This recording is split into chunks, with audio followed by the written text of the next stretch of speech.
Hi friends, it's time for That's Life with Julie, and today life found me speaking before a group of MOPS moms, that's mothers of preschoolers. And let me tell you, anytime I speak before a group of MOPS moms, I know one of two things is going to happen, usually both things. First, my ovaries are going to hurt. It's like every egg in me is like, oh, babies, look at that, babies.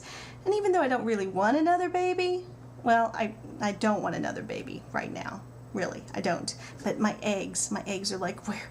Babies. And then the second thing is I have this overwhelming desire to nurse a baby. Okay, now that's just flat out weird. And I never act upon that feeling, okay? Just between you and me. But that always happens. Always makes me laugh. Always makes me smile. I'm totally maternal in every way. So there I was today speaking to these sweet young moms about the subject of motherhood and anger. She's going to blow. Real help for moms dealing with anger. And I just want to say to you, for anyone listening, I don't think we can ever over-encourage a young mother. And I want to include moms of teenagers too, because here's the thing. I don't think there's much difference between toddlers and teens. It's just mostly height and weight. But I mean, some of the emotions, some of the frustration, some of the weariness, you know, it's very similar in scope. So for those of you with toddlers, with those of you with teenagers, I just want to say to you, keep on, stay strong, hang in there. You're doing the right thing. And even if you messed up, you know what, rephrase that. Even when you mess up, I want you to know this, that there is something good to be had in that. Look, I write books about what I do wrong, basically. I mean, what a great life is that sometimes. Not so great in the experience, but great in that I'm able to speak later and say, look, God is faithful in these places. God is faithful where we absolutely, miserably screw things up. Not a good thing to be had in the situation. And that's kind of my story in the past with motherhood and anger. So, I want you to know you're doing okay. I want you to know that you're not doing so okay in some areas, and that it's time for you to stop. And that's the job of the Holy Spirit. That's what He does. This is the whole thing of Jesus and the totality of our life, is that God is in our business, all right? Just like we are a parent and we're like, no, pretty boy, you don't get to slap your sister upside the head. And, oh, no, you don't get to say to me, don't make me spit in your eye.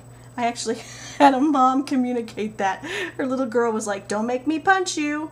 And then she held her little arm down and said, no, we don't hit. And she said, Mama, don't make me spit in your eye. And that's when you're like, whose child is this? This must be the father's side of the family here coming out.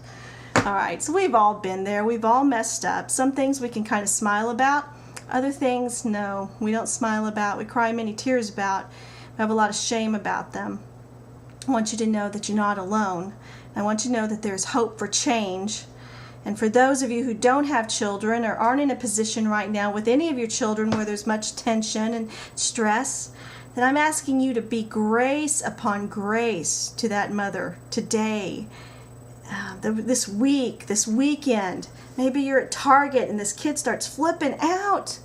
Instead of huffing and moving your cart, jerking it over to the other side, or instead of rolling your eyes, or instead of doing nothing and just standing there and staring at the woman, you know what I want you to do? I want you to be grace. I want you to be grace to that mom. I want you to look at that little kid. You know what I do a lot of times? I'll look at him and I'll just kind of go, stick my tongue out at him, just something goofy. Like that. Sometimes I've done this. You need to stop it now. I've done that. I've scared them and suddenly their mother is their most favorite person. And I've made eye contact many times with moms and have said to them, I know what you're going through. And I've said it and I meant it. I've tried to entertain the kids a little bit to distract them. Just simply being a little nip of grace in the middle of what could possibly be a very miserable day for that mom and for the little guy that's having a sugar low and really should be taking a nap instead of shopping at Target. So think that way. Let's think grace thoughts, all right? Let's think the best of that woman whose kids are flipping out.